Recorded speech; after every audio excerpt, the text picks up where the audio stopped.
ઘરમાં ભૂલથી પણ ન લગાવો આ વૃક્ષ અને છોડ.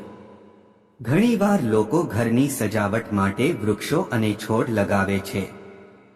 વાસ્તુશાસ્ત્રમાં પણ વૃક્ષો અને છોડને શુભ માનવામાં આવે છે. વાસ્તુશાસ્ત્ર અનુસાર ઘરમાં લગાવવામાં આવેલા છોડ સકારાત્મક ઉર્જાનો સંચાર કરે છે, જે ઘરમાં સુખ સમૃદ્ધિ લાવે છે. પરંતુ ભૂલથી આપણે અજાણતા કેટલાક એવા છોડ લગાવીએ છીએ જે વાસ્તુ અનુસાર અશુભ માનવામાં આવે છે. આ છોડ ઘરમાં નકારાત્મકતા લાવે છે, તેથી ભૂલથી પણ આ છોડને ઘરમાં ન લગાવવો જોઈએ. આવો જાણીએ કયા એવા છોડ અને વૃક્ષ છે જે ઘરમાં ન લગાવવા જોઈએ. એ જાણીએ તે પહેલા આ વિડીયોને લાઈક કરજો, ચેનલને પણ સબસ્ક્રાઇબ કરજો અને કોમેન્ટ બોક્સમાં જય માં લક્ષ્મી જરૂરથી લખજો અને વિડીયોને છેલ્લે સુધી જોતા રહેજો. એક આંકડાનો છોડ. વાસ્તુશાસ્ત્ર અનુસાર ઘરમાં આંકડાનો છોડ લગાવવો પણ અશુભ માનવામાં આવે છે. માન્યતા અનુસાર આંકડા સહિત એવો કોઈ પણ છોડ કે જેમાંથી દૂધ નીકળે છે તેને ઘરની અંદર ન લગાવવું જોઈએ, જેના કારણે ઘરમાં નકારાત્મક ઉર્જા પ્રવેશ કરે છે. 2.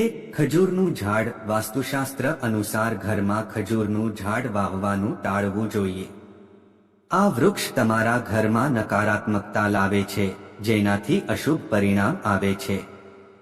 આ છોડ ખૂબ જ સુંદર લાગે છે, પરંતુ માનવામાં આવે છે કે આ છોડ લગાવવાથી ઘરના સભ્યો પર દેવાનું ભારણ વધે છે.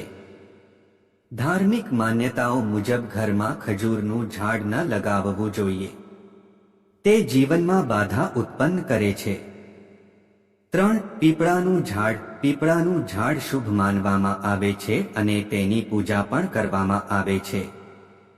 પરંતુ પીપળાના ઝાડને ઘરમાં ન લગાવવું જોઈએ. વાસ્તુ અનુસાર આ છોડ લગાવવાથી નકારાત્મક ઉર્જાનો સંચાર થાય છે.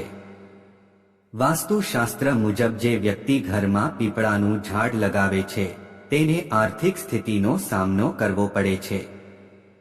4. આંબલીનું ઝાડ. વાસ્તુશાસ્ત્રમાં આંબલીના ઝાડને ખૂબ જ અશુભ માનવામાં આવે છે. આ વૃક્ષ ઘરમાં નકારાત્મકતા લાવે છે. એવું માનવામાં આવે છે કે આ લગાવવાથી ઘરમાં ભયનું વાતાવરણ સર્જાય છે. વાસ્તુશાસ્ત્ર મુજબ ઘરની આસપાસ આંબલીનું ઝાડ ન લગાવવું જોઈએ. તેનાથી ઘરના લોકો બીમાર પડી શકે છે. વાસ્તુ અનુસાર તેમાં નકારાત્મક ઉર્જાનો વાસ માનવામાં આવે છે. 5. મરચાનો છોડ. ઘરમાં લીલા મરચાનો છોડ ક્યારેય ન લગાવવો જોઈએ. એવું માનવામાં આવે છે કે મરચાનો છોડ લગાવવાથી ઘરની આર્થિક સ્થિતિ ખરાબ થાય છે. ઘરમાં મરચાનો છોડ ન રોપવો જોઈએ. ઘરમાં મરચાનો છોડ હોવાથી પરિવારના સદસ્યો વચ્ચે મતભેદ થયા છે અને ઘરમાં કાયમ અશાંતિ રહે છે. ઘર ઉપરાંત આંગણામાં પણ મરચાનો છોડ ન લગાવવો જોઈએ. 6. મહેંદીનો છોડ. હાથ અને વાળને સજાવવા માટે મહેંદીનો ઉપયોગ થાય છે. મહેંદીની સુગંધ વાતાવરણને સુગંધિત બનાવે છે, પરંતુ ઘરમાં મહેંદીનો છોડ લગાવવાથી ઘણું નુકસાન થઈ શકે છે. મહેંદીનો છોડ નકારાત્મક શક્તિઓને આકર્ષે છે. આવી સ્થિતિમાં આ છોડને ભૂલથી પણ ન લગાવવો જોઈએ. તેનાથી તમારા પરિવારના સભ્યોની સુખશાંતિનો નાશ થશે. તેથી ઘરમાં મહેંદીનો છોડ ન લગાવવો. 7. કાંટાવાળા હોડહ. ઘરની આસપાસ કાંટાવાળા છોડ લગાવવામાં આવે તો ઘરનું વાતાવરણ નકારાત્મક રહે છે.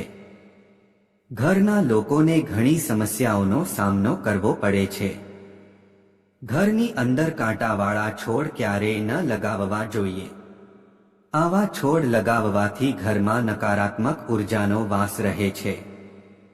તેમને ઘરમાં રાખવાથી પરસ્પર સંબંધોમાં કડવાશ આવવા લાગે છે. 8. સૂકા છોડ. જો ઘરમાં સૂકા છોડ હોય તો તેને કાઢી નાખવા જોઈએ. વાસ્તુ અનુસાર સૂકા વૃક્ષો અને છોડ ઘરમાં ઉદાસી લાવવાનું કામ કરે છે અને તે નકારાત્મકતા પણ વધારે છે. સુકાઈ ગયેલા છોડને ઘરમાં ક્યારેય ન લગાવો. જો તમે ગુલદસ્તો ઘરમાં રાખો છો તો તે સુકાઈ જાય અથવા સુકાઈ જાય તે પહેલા તેને કાઢી નાખો. સુકાઈ ગયેલા છોડને ઘરમાં ક્યારેય ન રાખવા જોઈએ. 9. ઘરની દિવાલોને આકર્ષક બનાવવા માટે ગમે ત્યાં કુંડાને લટકાવવામાં આવે છે, પરંતુ તે નાનું હોય કે મોટું, ઘરની ઉત્તર અને પૂર્વની દિવાલો પર કુંડાના હોડ લગાવવાનું ટાળો. આ પણ અશુભ માનવામાં આવે છે. 10. બોન્સાઈ છોડ. અનેક છોડને બોન્સાઈ બનાવીને ઘરમાં ન લગાવો. આવા છોડ દેખાવમાં ખૂબ જ સુંદર હોય છે, પરંતુ વાસ્તુશાસ્ત્ર અનુસાર આ છોડ પ્રગતિમાં અવરોધો ઊભો કરે છે. આ જ કારણ છે કે બોન્સાઈનો છોડ ઘરની અંદર કે આંગણામાં ન લગાવવો જોઈએ. 11. કપાસનો છોડ. જો ઘરની આસપાસ કપાસનો છોડ, રેશમ કપાસનો છોડ અને પામાયરાનું વૃક્ષ, એક પ્રકારનું તાડનું વૃક્ષ, લગાવવામાં આવે તો તે પણ અશુભ માનવામાં આવે છે. કપાસનો છોડ દેખાવમાં સુંદર લાગે છે, પરંતુ આ છોડને તમારા ઘરમાં ક્યારેય ન લગાવો. કપાસનો છોડ ઘરમાં અશુભતા લાવે છે. તેનાથી ધનની ખોટ, દુઃખ, કષ્ટ થાય છે. 12. બાવળનો છોડ. ઘરની અંદર કે બહાર ક્યારેય બાવળનો છોડ ન લગાવો. ઘરની આસપાસ બાવળનો છોડ રાખવાથી પણ ઘણું નુકસાન થાય છે. બાવળનો છોડ ઘરને બરબાદ કરી શકે છે. નાણાંનો પ્રવાહ બંધ કરે છે, પ્રગતિનો માર્ગ બંધ કરે છે. આ તમારા ઘર માટે ખૂબ જ અશુભ છે. ઘરની આસપાસનું વાતાવરણ અશુભ થઈ જાય છે.